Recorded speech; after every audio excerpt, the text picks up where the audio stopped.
નમસ્કાર. આજે આપણે ગુજકેટ બોર્ડ એમસીક્યુ સિરીઝમાં ચેપ્ટર નંબર 11 આલ્કોહોલ, ફિનોલ અને ઇથરના એમસીક્યુ સોલ્વ કરીશું. અને સવાલ નંબર 1 તમારી નજર સમક્ષ છે.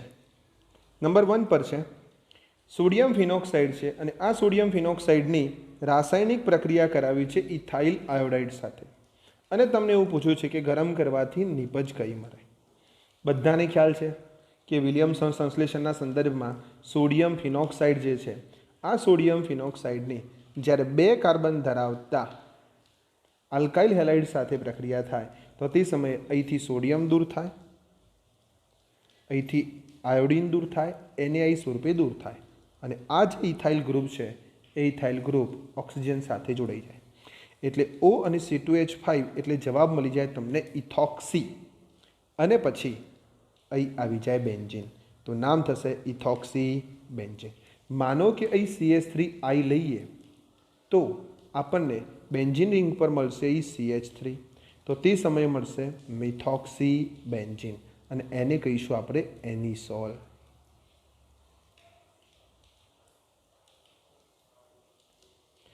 આલ્કોહોલમાં C અને O બંધ છે. આલ્કોહોલમાં C અને O બંધ છે તે sp3 સંકરણ ધરાવે છે. તો COH બંધકોણ કેટલો થાય? COH બંધકોણ કેટલો થાય? એકચ્યુઅલી CH3OH જે છે એ CH3OHમાં ઓક્સિજન અને કાર્બન બંને sp3 સંકરણ ધરાવે. sp3 સંકરણ ધરાવતા હોય તો જનરલી 109 ડિગ્રી અને 28 કરા બોન્ડ એંગલ હોય, બટ અહીં ઓક્સિજન પર જે લોન પેર છે, આ લોન પેરના અપાકર્ષણના લીધે આ બોન્ડ એંગલ 108.3 ડિગ્રી જોવા મળે છે.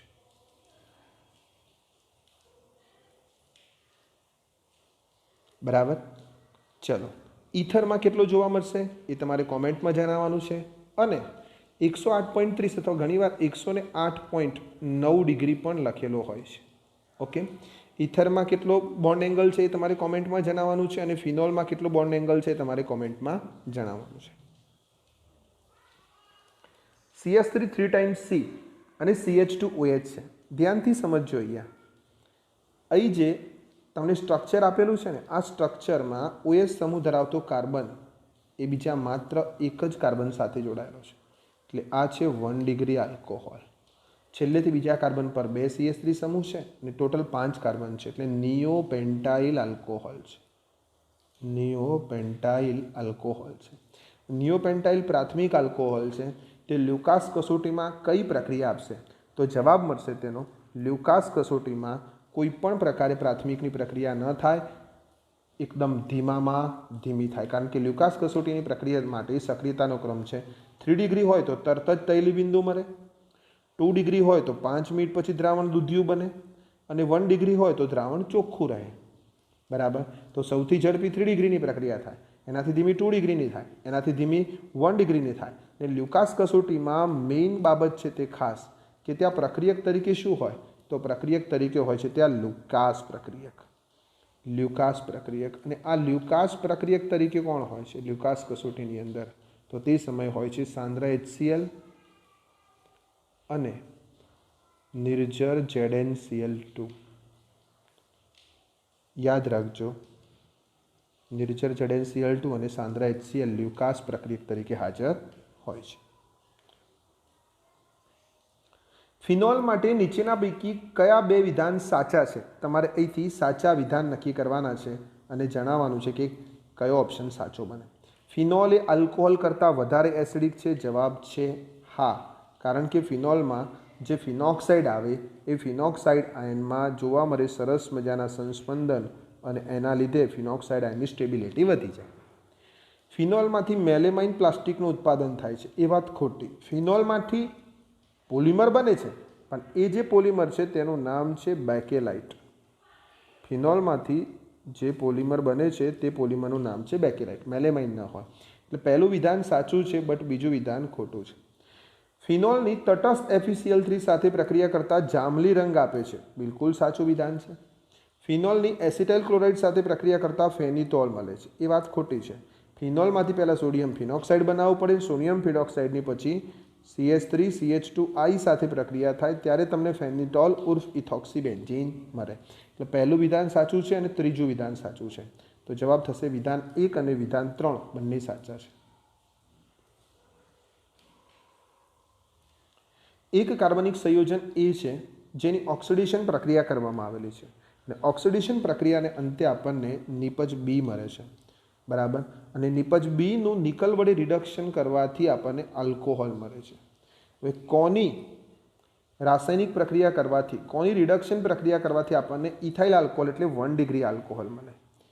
સૌથી પહેલાં ધ્યાનથી સમજો, 1 ડિગ્રી આલ્કોહોલ મળે છે ને નિપજ તરીકે, એનો મતલબ એ કે આલ્ડીહાઇડનું રિડક્શન થતું હોવું જોઈએ। આલ્ડીહાઇડનું રિડક્શન થાય ને તો જ 1 ડિગ્રી આપણને આલ્કોહોલ નિપજ તરીકે મળે। માનો કે આપણે કીટોનનું રિડક્શન કરીએ તો આપણને કેટલા ડિગ્રી આલ્કોહોલ મળે? 2 ડિગ્રી મળે। બટ અહીં ઇથેનોલ મળે છે, 2 કાર્બનવાળો 1 ડિગ્રી આલ્કોહોલ મળે છે, તો 2 કાર્બનવાળો આલ્ડીહાઇડ હોવો જોઈએ, તો 2 કાર્બનવાળો આલ્ડીહાઇડ। હવે કોનું ઓક્સિડેશન કરીએ તો આલ્ડીહાઇડ મળે? તો આલ્કોહોલનું ઓક્સિડેશન કરીએ તો આલ્ડીહાઇડ મળે। 2 કાર્બનવાળો આલ્ડીહાઇડ જોઈએ છે તો તમારે પ્રાથમિક આલ્કોહોલનું ઓક્સિડેશન કરવું પડે। એટલે અહીં 2 કન્સેપ્ટ રિપીટ થયા, એક આલ્કોહોલનું ઓક્સિડેશન અને બીજું આલ્ડીહાઇડનું અને કીટોનનું રિડક્શન। ધ્યાનથી સમજજો, બંને કન્સેપ્ટને આપણે અલગ અલગ રીતના સમજી લઈએ। તો ROH છે, 1 ડિગ્રી આલ્કોહોલ છે, તેનું હું ઓક્સિડેશન કરું તો મને RCHO એટલે કે આલ્ડીહાઇડ મળે। એનાથી ઉલટી વાત કરું કે આલ્ડીહાઇડ હોય અને તેનું રિડક્શન કરું તો મને 1 ડિગ્રી આલ્કોહોલ મળે। એનાથી નંબર 2 પર RC≡O અને R જોઈએ છે એટલે કે કીટોન જોઈએ છે, તો તે સમયે મને 1 ડિગ્રી આલ્કોહોલ કામ ન લાગે, તે સમયે મારે 2 ડિગ્રી આલ્કોહોલનો સહારો લેવો પડે। 2 ડિગ્રી આલ્કોહોલ હોય, RCHOH હોય અને R હોય, 2 ડિગ્રી આલ્કોહોલ હોય અને તેનું ઓક્સિડેશન કરીએ તો આપણને કીટોન મળે। એનાથી રિવર્સ વાત કરું, કીટોનનું રિડક્શન કરીએ ને આપણને 2 ડિગ્રી આલ્કોહોલ મળે। એ કન્સેપ્ચ્યુઅલી બાબતમાં અહીં સૌથી પહેલાં આપણને જે બી સંયોજન મળે છે એ બી સંયોજન તરીકે આલ્ડીહાઇડ આવશે અને બીનું રિડક્શન કરવાથી ઇથાઇલ આલ્કોહોલ મળે છે, એટલા માટે આ થશે ઇથેનાલ અને અહીં આવશે ઇથેનોલ। તો તમને એ જણાવવાનું કહ્યું છે તો એ આવશે ઇથેનોલ। ઇથરના ઇલેક્ટ્રોનીય બંધારણમાં કાર્બન ઓક્સિજનના સંકરણ કયા પ્રકારના છે?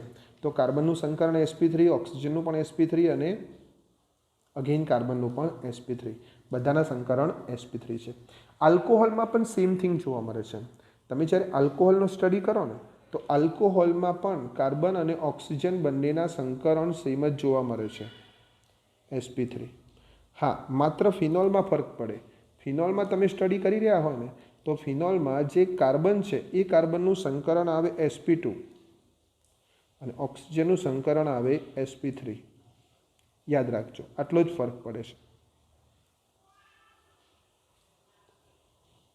તૃતીયક બ્યુટાઇલ આલ્કોહોલનું સૂત્ર કયું? તો તૃતીયક બ્યુટાઇલ આલ્કોહોલને તમે વ્યાખ્યાયિત કેવી રીતે કરી શકો? તો જે કાર્બનમાં 3 CH3 સમૂહ જોડાયેલા હોય અને એ જ કાર્બન સાથે OH સમૂહ જોડાયેલો હોય, એ રીતે પણ તમે વ્યાખ્યાયિત કરી શકો।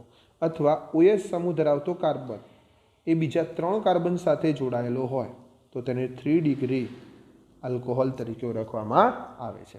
આ 3 ડિગ્રી આલ્કોહોલ છે, તૃતીયક બ્યુટાઇલ આલ્કોહોલ છે એવું પણ તમે કહી શકો। તૃતીયક બ્યુટાઇલ આલ્કોહોલ। CO બંધ તૂટવાની પ્રક્રિયાનો જ્યારે ક્રમ પૂછાય તો તે સમયે CO બંધ ઝડપથી ક્યાં તૂટે છે? તો કહેવાનું તૃતીયક આલ્કોહોલમાં। કેમ? તો અહીંથી OH દૂર થાય ને તો CH3 3 ટાઈમ્સ C+ બને, મતલબ તૃતીયક કાર્બોકેટાઇન બને અને સામાન્ય કરતાં તૃતીયક કાર્બોકેટાઇનની સ્થિરતા વધારે જોવા મળે। ફિનોલમાં કાર્બન અને ઓક્સિજનના સંકરણ અનુક્રમે કયા થાય? હાલ જ વાત થઈ ચૂકી છે આપણે।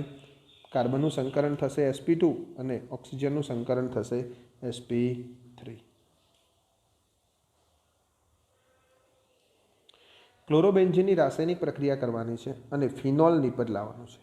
ક્લોરોબેન્ઝીનની રાસાયણિક પ્રક્રિયા કરીને ફિનોલ નિપજ લાવવાની છે અને ફિનોલની પ્રક્રિયા કરીને સેલિસાલ્ડીહાઇડ લાવવાની છે।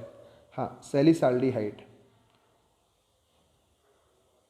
બરાબર, મેડોસ્વીટનો સંદર્ભ। ચલો, સેલિસાલ્ડીહાઇડ ઓર્થો હાઇડ્રોક્સી બેન્ઝાલ્ડીહાઇડ, સેલિસાલ્ડીહાઇડ નિપજ લાવવાની છે। એમાં તો સિમ્પલ વાત છે, બધાને ખ્યાલ છે। ફિનોલની પ્રક્રિયા કરાવો તમે, રિમર-ટીમન પ્રક્રિયા। રિમર-ટીમન પ્રક્રિયાની અંદર ક્લોરોફોર્મ અને NaOH સાથે પ્રક્રિયા થાય, ઓર્થો વિસ્થાપિત બેન્ઝાલ ક્લોરાઇડ મળે, તેની ફરી પ્રક્રિયા NaOH સાથે થાય અને પછી ફાઇનલ એસિડ સાથે પ્રક્રિયા કરાવો તો તમને 2 હાઇડ્રોક્સી બેન્ઝાલ્ડિહાઇડ નિપજ મળી જાય. આ પ્રક્રિયાને રિમર્ટીમન કહેવાય. અને જ્યારે ક્લોરોબેન્ઝીનની પ્રક્રિયા 6 થી 8% NaOH સાથે 633 કેલ્વિન તાપમાને 300 બાર દબાણે થાય તે પ્રક્રિયાને આપણે કહીએ છીએ ડાઉ પદ્ધતિ, અને તે પદ્ધતિમાં નિપજ મળે છે ફિનોલ. તો તમને કેવી રીતનો ક્વેશ્ચન પૂછેલો છે ધ્યાનથી જોઈ લો કે પહેલી પ્રક્રિયાનું નામ પૂછ્યું છે અને બીજી પ્રક્રિયાનું નામ પૂછ્યું છે. પહેલી પ્રક્રિયા માટેનું નામ થાય ડાઉ પદ્ધતિ અને બીજી પ્રક્રિયા માટેનું નામ થાય રિમર્ટીમન. માનો કે સેલિસિલિક એસિડ હોય, સેલિસિલિક એસિડ, તો તે સમયે નામ શું થાય? કોલ્બે પ્રક્રિયા. કોલ્બે પ્રક્રિયા થાય. પણ ક્યારે? ત્યાં સેલિસિલિક એસિડ હોય ત્યારે. નિર્જર માધ્યમમાં 23 ગ્રામ સોડિયમ છે. સોડિયમનું તમને વેઇટ આપી દીધું છે, 23 ગ્રામ સોડિયમ છે. અને 23 ગ્રામ સોડિયમને ઇથેનોલ સાથે પ્રક્રિયા કરવાની છે અને તમને કહેવાનું છે કે તમને કઈ નિપજ મળશે, એટલે H2 તમને કેટલા લીટર મળશે. હવે સિમ્પલ ફંડા છે ભાઈ, સિમ્પલ ફંડા છે, ધ્યાનથી સમજજો કે સિમ્પલી ઇથેનોલની જ્યારે પ્રક્રિયા થાય સોડિયમ ધાતુ સાથે તો તે સમયે આપણને C2H5ON એટલે સોડિયમ ઇથોક્સાઇડ મળે ને 1/2 H2 દૂર થાય. 1/2 H2 દૂર થાય એનો મતલબ હાફ મોલ. જ્યારે તમારો ઇથેનોલ છે એ ઇથેનોલનો 1 મોલ પ્રક્રિયા કરે, સોડિયમનો 1 મોલ પ્રક્રિયા કરે ત્યારે હાફ મોલ H2 મળે. હવે રિએક્શન અહીં કોના સંદર્ભમાં છે? સોડિયમ છે અને H2 છે, તો તમારે સોડિયમ અને H2નું રિલેશન લેવાનું. 1 મોલ પ્રક્રિયા કરે સોડિયમ તો 1/2 મોલ H2 મળે.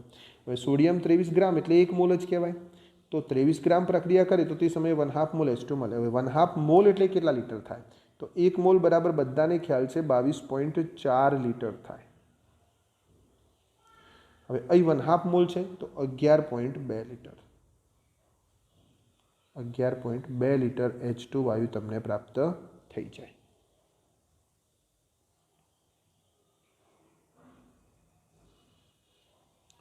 નીચેના પૈકી જે સંયોજનો આપેલા છે એમાં લીટી દોરેલ કાર્બનનું સંકરણ sp3 હોય તે તમારે શોધવાનું છે.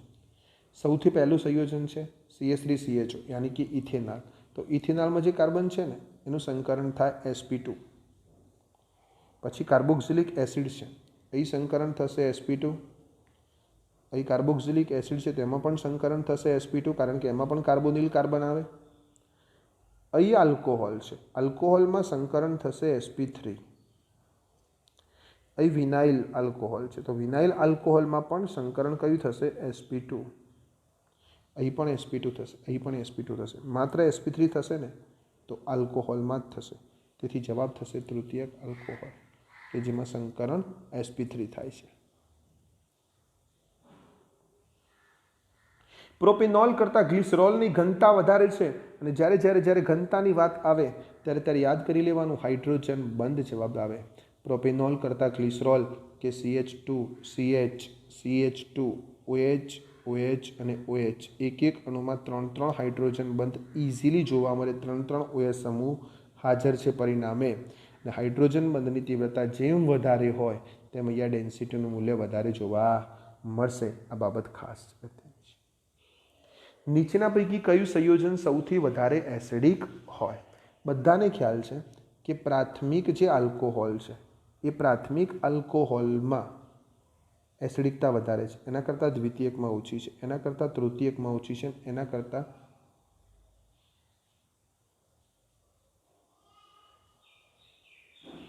ફરીથી ધ્યાનથી સમજો. પ્રાથમિક આલ્કોહોલ છે તેના કરતાં દ્વિતીયકમાં એસિડિકતા ઓછી છે, એના કરતાં તૃતીયકમાં એસિડિકતા ઓછી છે. સૌથી વધારે એસિડિકતા કોની થાય? તો સામાન્યની થાય. કારણ એ છે કે એ જે CH3 સમૂહ છે ને એ CH3 સમૂહ ઇલેક્ટ્રોન દાતા છે. એટલે જેમ જેમ CH3 સમૂહની સંખ્યા વધતી જાય, જેમ CH3 સમૂહની સંખ્યા વધતી જાય તેમ ઇલેક્ટ્રોન ડોનેટિંગ ગ્રુપ હોવાને લીધે OH બંધની ધ્રુવીયતા ઘટે, પરિણામે એસિડિકતા ઘટે. એના જ પરિણામે OH બંધ તૂટવાની જે તીવ્રતા છે ને એ પણ આ જ ક્રમમાં જોવા મળે છે. તો આ 4 ઓપ્શન આપેલા છે એમાં પ્રાથમિક આલ્કોહોલ કયા છે? તો આ તો 3 ડિગ્રી છે, આ 2 ડિગ્રી છે, આ 1 ડિગ્રી છે, અહીં સામાન્ય છે. તો 1 ડિગ્રીમાં પણ આલ્કાઇલ ગ્રુપ તો આવી જ ગયું. એના કરતાં સામાન્યમાં એસિડિકતા વધારે હોય, એમાં કોઈ જ ઇલેક્ટ્રોન દાતા સમૂહ હાજર છે નહીં. તો જવાબ થશે મિથેનોલની એસિડિકતા સાપેક્ષમાં બીજા આલ્કોહોલ કરતાં વધારે છે. નીચેના પૈકી જે પ્રક્રિયા છે એમાં ફ્રાઇસ પુનર્વિન્યાસ પ્રક્રિયા ઓલ્ડ સિલેબસનો કોન્સેપ્ટ હતો.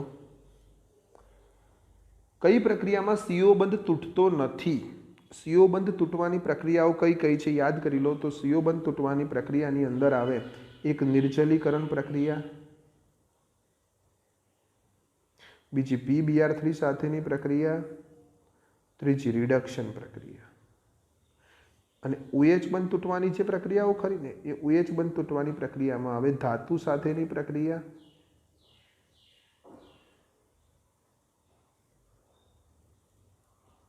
એસ્ટરીકરણ અને ત્રીજી આવે ઓક્સિડેશન, કે જેમાં તમારે OH બંધ તૂટે છે. એનો મતલબ એ થયો કે ઓક્સિડેશન પ્રક્રિયામાં CO બંધ તૂટતો નથી. તો કયામાં તૂટતો નથી? જવાબ આવે ઓક્સિડેશન પ્રક્રિયામાં CO બંધ તૂટતો નથી. ઓક્સિડેશનમાં OH બંધ તૂટે છે અને CH બંધ તૂટે છે. આ બંને હાઇડ્રોજન દૂર થઈ જાય અને તેના બદલે C ડબલ બોન્ડ O થઈ જાય છે, એટલે કે કાર્બોનિલ નિપજ મળે છે. નીચેના પૈકી કયા સંયોજનની રિડક્શન પ્રક્રિયાથી પ્રાથમિક આલ્કોહોલ મળતો નથી? નથી કહેલું છે, ખાસ ધ્યાન આપજો. પ્રાથમિક આલ્કોહોલ મળતો નથી. પ્રોપેનોઇક એસિડનું રિડક્શન કરો તો પ્રાથમિક આલ્કોહોલ મળે. કાર્બોક્સિલિક એસિડમાંથી તો પ્રાથમિક આલ્કોહોલ જ મળે, નક્કી છે. કોઈ બી કાર્બોક્સિલિક એસિડ તમે વિશ્વનો લઈ લો, તેનું રિડક્શન કરો લિથિયમ એલ્યુમિનિયમ હાઇડ્રાઇડ પ્રક્રિયા વડે. લિથિયમ એલ્યુમિનિયમ હાઇડ્રાઇડ ખાસ જોઈએ, સોડિયમ બોરોહાઇડ્રાઇડ કામ ના લાગે. એસ્ટર હશે તો બી સેમ મેથડ છે, આપણને આ પ્રાથમિક આલ્કોહોલ જ મળશે. આલ્ડીહાઇડ છે તો પણ આપણને પ્રાથમિક આલ્કોહોલ જ મળશે.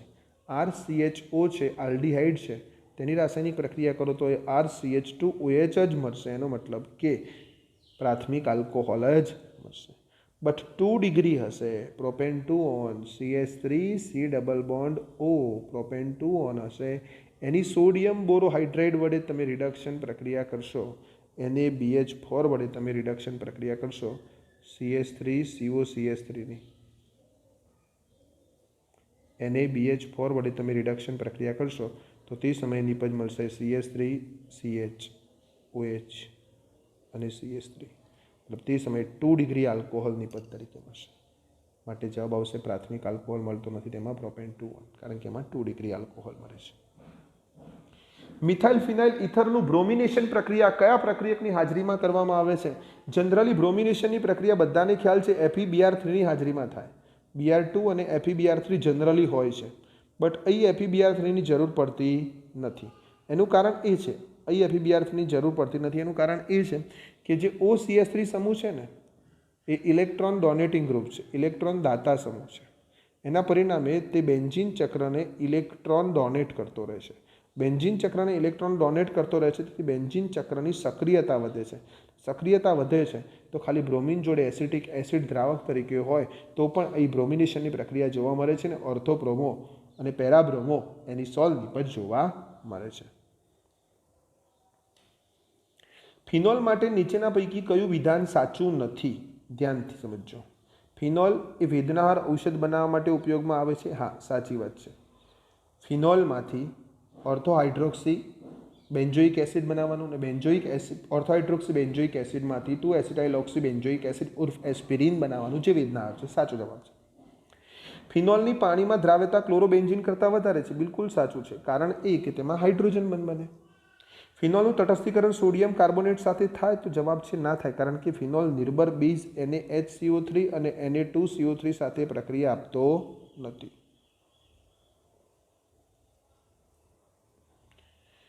ઓર્થો નાઇટ્રોફિનોલનું ઉત્કલન પેરા નાઇટ્રોફિનોલ કરતાં ઓછું છે, કારણ કે ઓર્થોમાં છે આંતઃ આણવીય હાઇડ્રોજન બંધ. આંતઃ આણવીય હાઇડ્રોજન બંધ ઓર્થો નાઇટ્રોફિનોલમાં છે, અને પેરાનાઇટ્રોફિનોલમાં આંતઃ આણવીય હાઇડ્રોજન બંધ છે. તો એ પણ સાચું છે. તો ફાઇનલ જવાબ થશે સી, કે જેમાં કાર્બોનેટ સાથે તટસ્થીકરણ પ્રક્રિયા આપેલી છે. એ વિધાન કેવું થશે? ખોટું.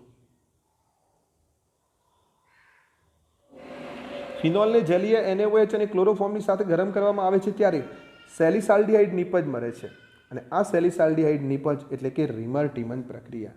આ રીતનો એક સરસ મજાનો આપણી પાસે ફિનોલ હોય અને ફિનોલની ક્લોરોફોર્મ અને 3 મોલ ઓફ NaOH સાથે તમે પ્રક્રિયા કરી દો તો ફાઇનલ પ્રોડક્ટ તમને મળી જાય બેન્ઝીન રિંગ, એના ઓર્થો સ્થાન પર CHO, ઓર્થો હાઇડ્રોક્સી બેન્ઝાલ્ડિહાઇડ સેલિસાલ્ડિહાઇડ. અને આ રાસાયણિક પ્રક્રિયાને રીમર-ટીમન તરીકે ઓળખવામાં આવે છે. હોફમેન પ્રક્રિયા છે એ RNH2 એમાઇનની બનાવટ છે. એમાઇડમાંથી કાર્બાઇલ એમાઇન કસોટી એમાઇનની પ્રાથમિક એમાઇનની કસોટી છે. રીમર-ટીમન પ્રક્રિયા સેલિસાલ્ડિહાઇડની બનાવટ માટે છે. કોલ્બે-સ્મિટ પ્રક્રિયા એ સેલિસિલિક એસિડ માટે છે કે જે ફિનોલ હોય તે ફિનોલની NaOH અને CO2 સાથે પ્રક્રિયા થાય. ફિનોલની NaOH અને CO2 સાથે પ્રક્રિયા થાય અને પછી એસિડીકરણ કરવામાં આવે તે સમયે ઓર્થો સ્થાન પર COOH મળે ફિનોલના અને તે સમયે મળે સેલિસિલિક એસિડ.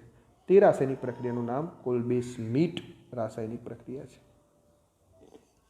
નીચના પૈકી કયો ઔષધ વેદનાહાર છે? તો એસ્પિરિન છે તે વેદનાહાર છે. રેનિટિડિન છે, ટિડિન રેનિટિડિન, તો રેનિટિડિન છે ને, સિમિટિડિન, રેનિટિડિન આ બધા જે ઔષધ છે તે એન્ટી એસિડિટી માટે વપરાશે, પ્રતિહિસ્ટામાઇન ઔષધ તરીકે ઓળખાશે. સાચા વિધાન માટે T, ખોટા વિધાન માટે F મૂકો. ઇથેનોલ કરતાં ફિનોલ વધુ એસિડિક છે. ઇથેનોલ કરતાં ફિનોલ વધુ એસિડિક છે, સાચું. ઓર્થોનાઇટ્રોફિનોલનું ગલનબિંદુ પેરાનાઇટ્રોફિનોલ કરતાં ઓછું હોય છે, સાચું. ફિનોલની તટસ્થીકરણ પ્રક્રિયા સોડિયમ બાયકાર્બોનેટ વડે થાય છે, બિલકુલ હરાહર ખોટું. ફિનોલની એરોમેટિક વલયની પ્રક્રિયાઓને કેન્દ્રાનુરાગી વિસ્થાપન પ્રક્રિયા તરીકે ઓળખવામાં આવે છે, ખોટી વાત. ઇલેક્ટ્રોન અનુરાગી વિસ્થાપન પ્રક્રિયા છે, હરાહર ખોટું. TTFF શોધી લો જવાબ. TTFF સી ઓપ્શનમાં છે. નીચેના પૈકી કયા પ્રક્રિયકની સાથે પ્રાથમિક આલ્કોહોલની પ્રક્રિયા કરતો માત્ર આલ્ડિહાઇડમાં પ્રક્રિયા અટકે છે? આગળ રાસાયણિક પ્રક્રિયા થતી નથી, આલ્ડિહાઇડમાં રાસાયણિક પ્રક્રિયા અટકી જાય છે, તો તે કયો પ્રક્રિયક છે? તો આપણને ખ્યાલ છે કે આલ્કોહોલ હોય એ આલ્કોહોલમાંથી તમારે ફાઇનલ પ્રોડક્ટ આલ્કોહોલ છે ROH, એમાંથી તમારે RCHO બનાવવા છે અને તરત જ જો RCOOH બનાવી દેવા છે તો તમારે પ્રબર ઓક્સિડાઇઝિંગ એજન્ટનો ઉપયોગ કરવો પડે. પ્રબર ઓક્સિડાઇઝિંગ એજન્ટનો ઉપયોગ કરવો પડે. અને જો તમારે માત્ર આલ્ડિહાઇડ સુધી અટકી જવું છે તે સમયે નિર્ભર ઓક્સિડેશન કરતા PCC પ્લસ દ્રાવક તરીકે CH2Cl2 નો ઉપયોગ કરવો પડે. પિરિડિનિયમ ક્લોરોક્રોમેટ અને CH2Cl2 નિપજ તરીકે અહીંયા મળશે. બ્યુટ 1-ઇન છે એ બ્યુટ 1-ઇનની કયા પ્રક્રિયક સાથે રાસાયણિક પ્રક્રિયા કરતા નિપજ પ્રકાશ બિન ક્રિયાશીલ મળે છે? જવાબ કયું છે? પ્રકાશ બિન ક્રિયાશીલ. ધ્યાનથી સમજજો, ઘણો ફરક પડે છે. પ્રકાશ ક્રિયાશીલ ક્યારે મળે ને પ્રકાશ બિન ક્રિયાશીલ ક્યારે મળે. જો કિરાલ કાર્બન હાજર હોય ને તો પ્રકાશ ક્રિયાશીલ થઈ જાય અને કિરાલ કાર્બન ગેરહાજર હોય તો પ્રકાશ અક્રિયાશીલ થઈ જાય. હવે બ્યુટ 1-ઇન છે તેની પ્રક્રિયા તમે જો Br2 સાથે કરી દો તો એમાં 2-બ્રોમોબ્યુટેન મળી જાય નિપજ, ને 2-બ્રોમોબ્યુટેન નિપજ મળી જાય ને, અથવા તો બંને કાર્બન પર બ્રોમિન એન્ટર થઈ જાય, 1,2-ડાયબ્રોમોબ્યુટેન મળી જાય, તો તે સમયે શું થવાનું? તો આ બીજો કાર્બન છે ને એ કાર્બનની 4 સંયોજકતા જુદી થવાની, તો એ કિરાલ કાર્બન તરીકે ઓળખાવાનો. HBr સાથે પ્રક્રિયા કરાવો તો 4 કાર્બનમાંથી 1 કાર્બન પર બ્રોમિન જોડાઈ જવાનો, તો અહીંયા હાઇડ્રોજન હશે. તો આ રીતના 4 વેલેન્સી અલગ થઈ જવાની, આ બાજુ ઇથાઇલ, આ બાજુ મિથાઇલ, આ બાજુ હાઇડ્રોજન અને આ બાજુ બ્રોમિન. બટ જો 1 નંબરના કાર્બન પર વિસ્થાપન થાય, CH3 CH2 CH2 CH2OH થાય, મતલબ વધુ વિદ્યુત ઋણમય ઘટક ઓછા હાઇડ્રોજનના બદલે વધુ હાઇડ્રોજન ધરાવતા કાર્બન પર જોડાય ત્યારે પ્રતિ માર્કોનિકોવ નિયમનું પાલન થાય. એના માટે ડાયબોરેન અને પછી ઓક્સિડેશન કરાવવું પડે, તો તે સમયે પ્રકાશ બિન ક્રિયાશીલ નિપજ મળે. ફિનોલની રીમર-ટીમન પ્રક્રિયાથી મળતી અંતિમ નિપજમાં સિગ્માને પાઈ કેટલા? તો ફિનોલની રીમર-ટીમન પ્રક્રિયા કરો અને અંતિમ નિપજ મળે એમાં સિગ્માને પાઈ કેટલા? તો તમે સમજો ધ્યાનથી. બેન્ઝીન ચક્ર પર C ડબલ બોન્ડ O અને H, ઉપરની બાજુ આવે OH, અહીં આવે 3 સિગ્મા 12 સિગ્મા અને 3 પાઈ, અને એક આ આવે એટલે 4 પાઈ થઈ જાય. તો પાઈ બંધ તો 4 થઈ ગયા. હવે સિગ્મા બંધ અહીં તો 12 છે, 12 સિગ્મા, 13, 14 અને અહીં એક આવે એટલે 15 વત્તા 3. તો ટોટલ સિગ્મા બંધની સંખ્યા થઈ જાય 15 અને પાઈ બંધની સંખ્યા થઈ જાય 4. આ જવાબ હોવો જોઈએ, 15 અને 4. હોમવર્કમાં તમારે શું કરવાનું છે, તો જે રિમર-ટિમર પ્રક્રિયાને બદલે કોલ્બે પ્રક્રિયા છે ને, કોલ્બે પ્રક્રિયા એમાં જે નિપજ છે તેના સિગ્મા પાઈ ગણવાના. અને જે ફિનોલનું ઓક્સિડેશન પ્રક્રિયા છે ને, બેન્ઝોક્વિનોન નિપજ મળે છે, સાયક્લોહેક્સ 2,5-1,4-ડાયોન, તેમાં રહેલા સિગ્મા અને પાઈ તમારે ગણીને મને કોમેન્ટ બોક્સમાં જણાવવાના છે.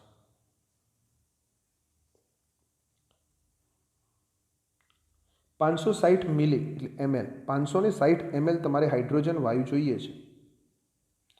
તો સોડિયમ સાથે કેટલા ગ્રામ ઇથેનોલની પ્રક્રિયા કરવી પડે?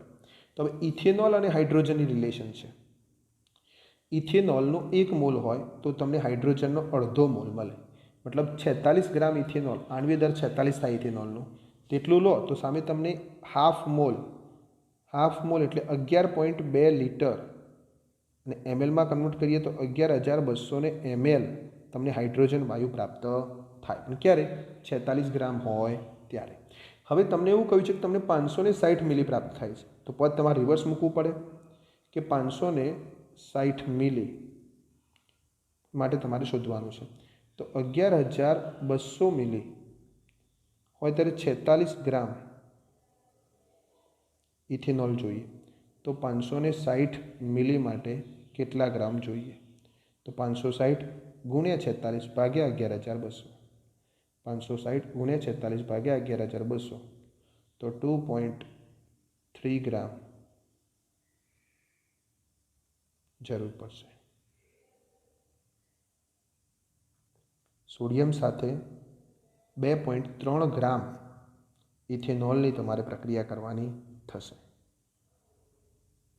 ગ્રિગ્નાર્ડ પ્રક્રિયક તમને RMGXમાં ગ્રિગ્નાર્ડ પ્રક્રિયક આપેલો છે. આ ગ્રિગ્નાર્ડ પ્રક્રિયકની ઇથાઇલ મેગ્નેશિયમ બ્રોમાઇડ, જેનું નામ છે 2 કાર્બન અને MgBr, તેની પ્રોપેનોન સાથે પ્રક્રિયા કરાઈ છે. તો અહીં આ રાસાયણિક પ્રક્રિયાને ધ્યાનથી જોવાની છે અને પછી નક્કી કરવાનું છે નિપજ કઈ મળે. તો એ આપણને ખ્યાલ છે કે અહીં પ્લસ ડેલ્ટા હશે, ઉપરની બાજુ માઇનસ ડેલ્ટા. તો એ જોડાય મેગ્નેશિયમ સાથે, અહીં કાર્બન છે, એ કાર્બન જોડાય કાર્બન સાથે. તો અહીં એક કાર્બન, આ બીજો કાર્બન ને બીજા 2 કાર્બન જોડાઈ ગયા અહીંયા. તો કઈ રીતની નિપજ મળે જોજો. OMgBr થઈ ગયા કમ્પ્લીટ,